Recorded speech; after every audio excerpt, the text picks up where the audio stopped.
Hello, everyone. Hopefully, all is well. There are quite a few videos like this. I'm going to put my video out and give my 2 cents. The only thing, and I didn't have to tell you this, but I had several rounds that had been fired and mushroomed. And for the love of me, I cannot find them. But however, the caliber wars are basically over. Really, they are. So I'm not trying to start a caliber war fight. But however, I just want to talk about each one of these rounds I have up here. I have basically your mouse or hideout gun cartridges, your service cartridges, meaning military or police. And then I have here your revolver cartridges. And just for the hell of it, I threw in my G35 just for show. But I hope you like and subscribe to my channel. So I'm going to start off with the 22. Now, first I want to say that all of these rounds up here have put a tombstone in the graveyard. Every last one of them. All bullets are lethal. Some will just perform better than others due to speed, due to mass, the size of the bullet, and due to the bullet design. All right. So here we have the 22. Now, American rounds are measured in hundredths of an inch. So the 22 is 22 hundredths of an inch. All right. And you have 22 short, 22 long, 22 magnum. All right. This right here is a 22 short, I believe. All right. And it's a hollow point. All right. So, this is basically a small game hunting cartridge, or like say the Israelis have definitely take the 22 and have put it to use on terrorists around the world. Like I said again, it will kill you. Take a couple of these to the face. I mean, really, unless you're the man of steel, you're going to definitely go down, and you're going to need some type of medical treatment. All right. Also, this is a rim fire cartridge. All right. Look at this one. Anywhere the firing pin hits this right here, it will ignite the gunpowder, therefore having the bullet go out of the barrel. Okay, the 22. This next one right here is a centerfied cartridge. Notice it has the primer in the middle. Some people who don't know that say, oh, a little button in the middle, but it's actually a primer. This is the 25 caliber. Now, everyone talks about placement. And believe me, I agree with you. But however, something that I put on the internet a long time ago, and unless someone else saw it and put it on another website, one thing that I said that shot placement's easy to get when you're in a shooting. And what I mean by that is you're firing all the rounds. But when you are in a firefight, or for you civilian personnel, a gunfight, when you got incoming and outgoing, shot placement could be a little bit harder to achieve. Now, I personally know an individual, he's dead now. He took a Beretta 25 automatic. He got one immobility kill and got one kill shot. Just to make a long story short, one of the guys that he was with got stabbed by the assailant that he killed, and the guy got ready to stab him again, so he pulled out his little 25 Beretta, hit him right behind the ear, and killed him. The other guy tried to disarm him. He flipped the guy, and when the guy got ready to run off, he hit him somewhere in the back and paralyzed the guy for life. Did that with a 25 automatic. So again, not a lot of people that I know would carry something like this. But however, if you know what you're doing, you have the proper training. Another thing I want to say is always the skill set of the person running the gun. And this individual, like I say, got an immobility and then a kill shot, fired 2 rounds. That's all he did from a 25 automatic. Now, personally, this is the lowest that I would go. This is a 32 ACP. American Colt Pistol is what ACP stands for. All right. This is generally used in what I call hideout guns, guns that you would take to a non-permissive environment. And, again, you want to get hit in the face with this, you want to get hit in the dick with it, get hit in the throat with it. Like I say, it'll do what you need it to do. And if I might say this again, but having no gun, I mean, having something like this is better than having no gun at all. And then you hear terms like, having something like this is better than harsh words. The next one we have here is a 380. And let me go back to this right here. John Brown, he was the inventor of the 25 ACP. He was also the inventor of the 32 ACP. When he went to Europe, he wanted something that was larger than the 32.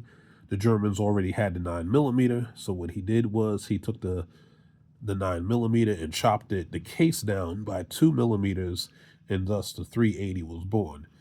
Now, the true diameter of this bullet is not 0.380, it's actually 0.355. And I'll get back to that later on. But again, this is a centerfired cartridge. And now I carried a full-size 380 many years ago. I carried a Browning BDA. It had a 13+1 magazine capacity. And what I did was I staggered my magazine with the Winchester Silvertip at the time and ball ammo. I mean, it was just ball ammo. It wasn't any particular type of brand. But however, I had it so that I could get penetration also.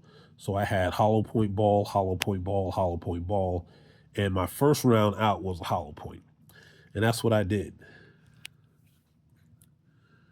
Okay, so we just covered, again, your mouse calibers or your, hideout calibers. That's what I prefer to them. Community that I hang out in, we call these hideout calibers for hideout guns. All right. Here we have your service calibers. Again, a military or police. Now, this right here is the 9mm, 9x19. The first number is the diameter of the bullet. The second number is how long the case is. Going back to the 380, the 380 is 9x17. Like I said, what John Browning did was he took the case and chopped it down 2mm. And so let me put both of these in my hand for you so that you can see. It's the same exact diameter bullet, but you see the 380 is just 2mm shorter than the 9mm is, thus being 9x817, and this is 9x19.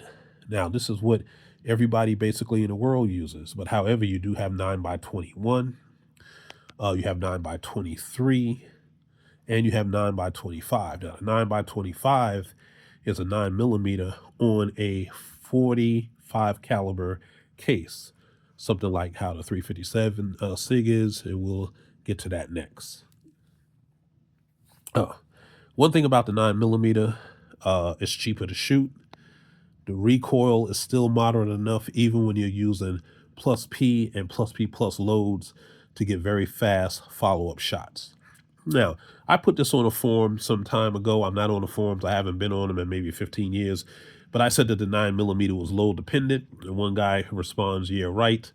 But it is. The 9mm is load dependent. Out of all the rounds on here, everybody makes something. I mean, different. You have your different bullet weights for the 9mm. And in my opinion, they try to turn it into a 45. I mean, you have 158 grain, 147. You have 127 grain, 115.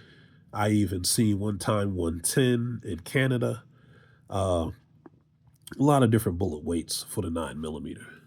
So I'm going to tell you what I use in my 9mm and what I totally suggest for game time performance. So this is the old Corbine bullet. Well, the new and improved Corbine bullet. If you get it in this case right here, what you see is gray, and also it has a different proprietary bullet. If you get this, then you can't go wrong. Now, this is what I was told. This is labeled plus P, but look at the velocity, 1350. I was told, and I don't know, somebody might chime in and let me know, that Corbine's insurance wouldn't cover them for a plus P plus bullet. So they manufactured it plus P. But 1,300 feet per second is definitely plus P plus. This bullet kind of reminds me of the construction. It reminds me of the Federal 115 grade plus P plus. Now, Corbine first started loading that Sierra hollow point, and I don't think that was the best hollow point out there. So try not to get that one, but look at this case again. It is gray. If you could find it, some of them are still hanging out there. Now, when the Pies sold their place, and then other people, they have their own hollow point, and this is a blue box, basically, that's a good bullet also. All right. And again, it's still labeled a plus P, and their velocity is about the same, 1350. But it's a good bullet. Now, it's not a bonded bullet, but however, when it hits, it's going to hit hard, and it's going to do a lot of tissue damage. MagTech, they make a plus P plus 115 grain right now. Again, it's a good constructed bullet. Now, this one right here, I wouldn't suggest really to carry unless you got a cheap ass 9mm, something like a Lawrenson, a Raven. I don't even think Raven came in 9mm. I think it came in 380. And then you have that high point. All right, this Powerball round, it was designed to feed in finicky type pistols. They first did it in 45, but then they decided to make it in all other calibers.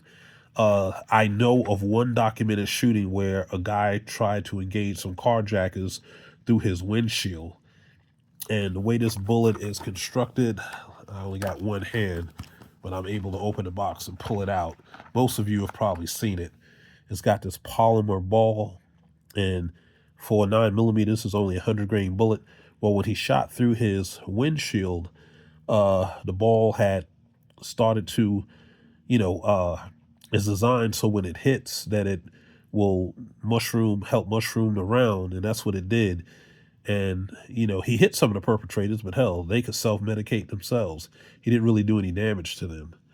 So, again, I would only use this if I had a cheap-ass weapon and it did not feed bullets well. All right? But other than that, I'd leave this alone. I've had this box here I need to just take them to the range and shoot them. I've had this box for, golly, at least since 2009. Yeah, I have these bullets for a long time. Okay, the Winchester Silvertip. At one time, these came in 50-round boxes. This is the round that failed during the FBI shootout. This new and improved one, I happen to see on YouTube where it's still not the best, but, I do have them. It's rated at 1,225 feet per second, but I wasn't able to get that out of a Glock 19, and I just didn't bother to chronograph it in a 17.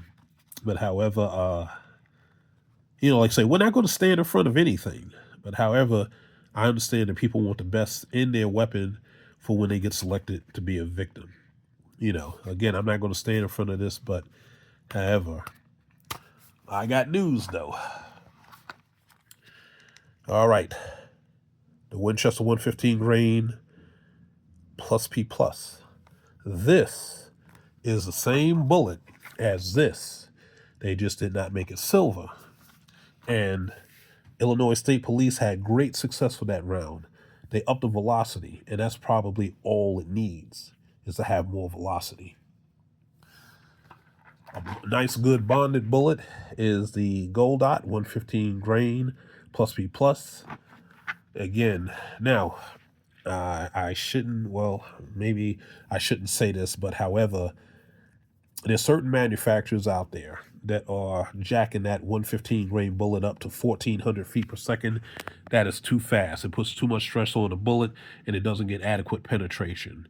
All right, for that 115 grain Gold Dot, 1,300 is all you need. Don't get it at 1,400. Please don't do that. All right.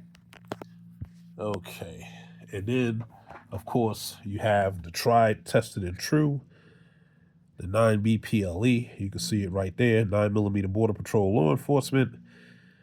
This round made the 9mm not suck anymore. The Secret Service praised this round. The Federal Border Patrol's first 10 shootings were one-shot stops. And the DeKalb County Police love this round also. I had the opportunity to talk to the DeKalb County Medical Examiner, and he said that one thing that he noticed, that there was a lot of brain hemorrhaging in the perpetrators that were shot with this round.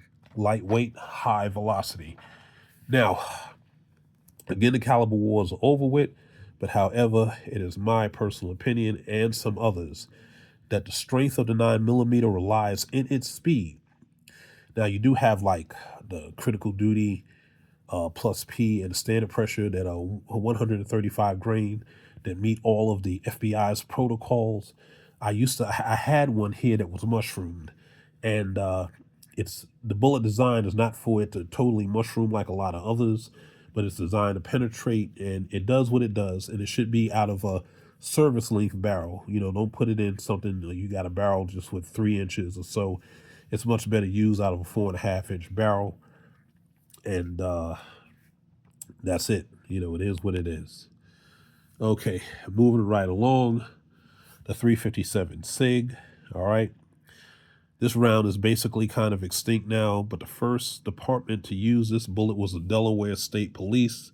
The first shooting that I am aware of happened in New Mexico. A guy stole an 18-wheeler, and 3 jurisdictions were chasing him. One had the 357 SIG, another had 9mm, another had 45. And I will say this round penetrates very well, and it was the only round that hit the cab and went in and killed the perpetrator. The Chicago Transit Police had this round because it would really penetrate the seats on the cars, on the train.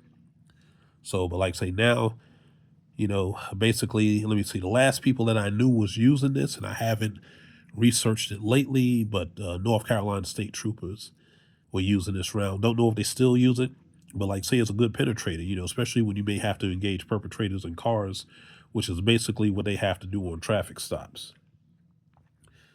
All right, here we have the 40 caliber. The 40 caliber. All right, the 40 caliber definitely does better against barriers. It also has more energy and target than the 45 ACP. It is a high pressure loaded round. Don't know if you know this or not, but the case right here of the 40 is definitely thicker than that of the 45 ACP. All right. And like I say, it does very good against barriers such as windshield glass and especially human bone, where it will tend to hit it and break it or go straight through. I'm not trying to badmouth the 9mm, but the 9mm will tend to hit and stop or deflect when it comes to human bone. All right, the next one we have here that's basically a done deal is the 45 gap. I know Georgia State Patrol had a shooting. It basically did very well. I don't know who else was using this round, but I like the concept.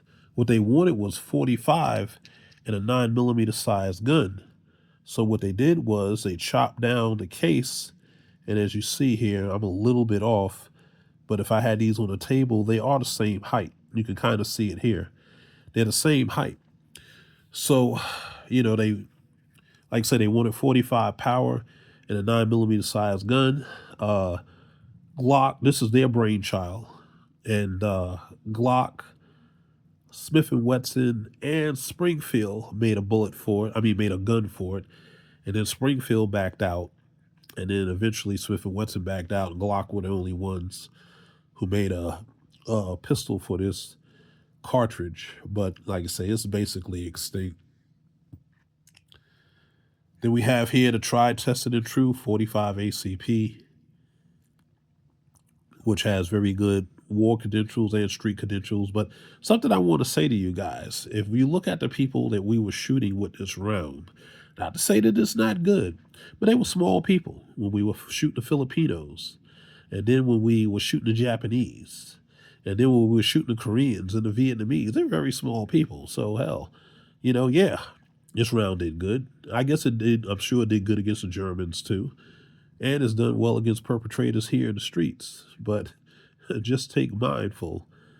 We were shooting very small people. If you look at these perpetrators in the street, not all of them are very big guys. These little robbing crews of people that are running around, little thin guys. 9mm 115 grain to take care of them. All right. Then we have here the 45 Colt. Oh no, I stand to be corrected. This is the 10mm, and I tell you like this, down in Florida during the drug era, I never seen any perpetrator take more than two hits from the 10mm, and they were using the load that Lieutenant Colonel Cooper meant it to be, 200 grain at 1250 and a 180 grain at 300. The Federal Border Patrol was using a 155 grain, and they were knocking people out. It was hitting them, and it was doing it. Okay. And then we have here the 5.7. I don't know much about this round. I didn't research it really well, but it probably acts just like 5.56. You see it's real thin in the front, so when it hits, it probably tumbles, tears some stuff up.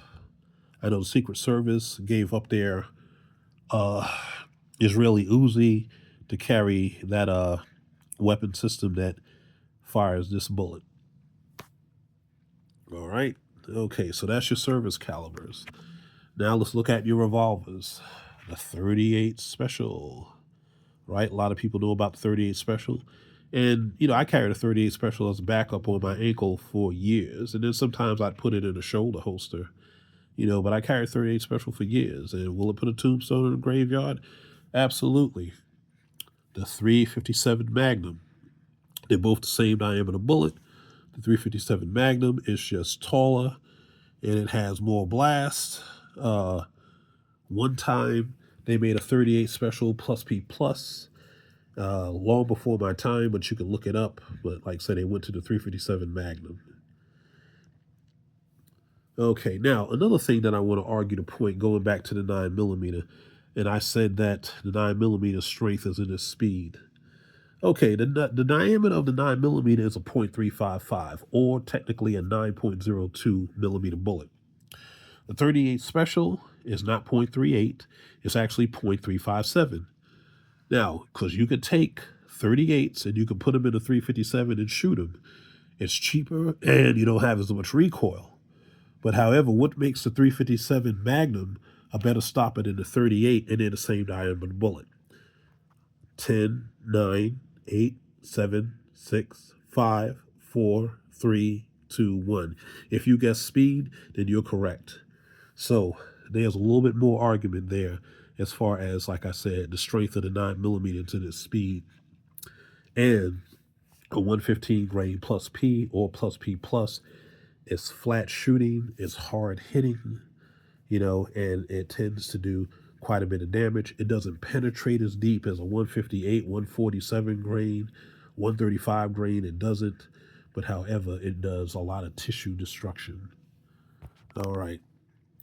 Then we have here the 44 Special. All right. Then we have here, let me get this right.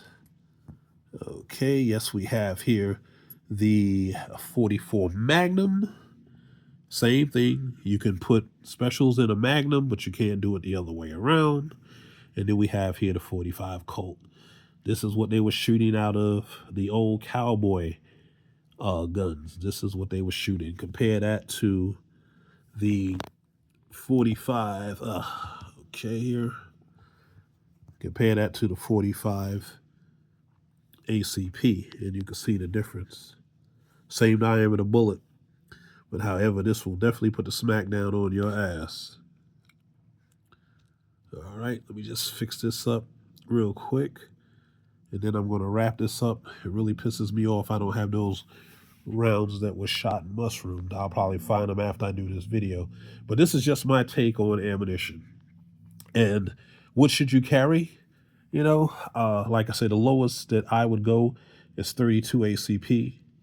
And then, like, so you have your 380, you have your 9mm, all right? Basically, you don't see this anymore, but it's good to go.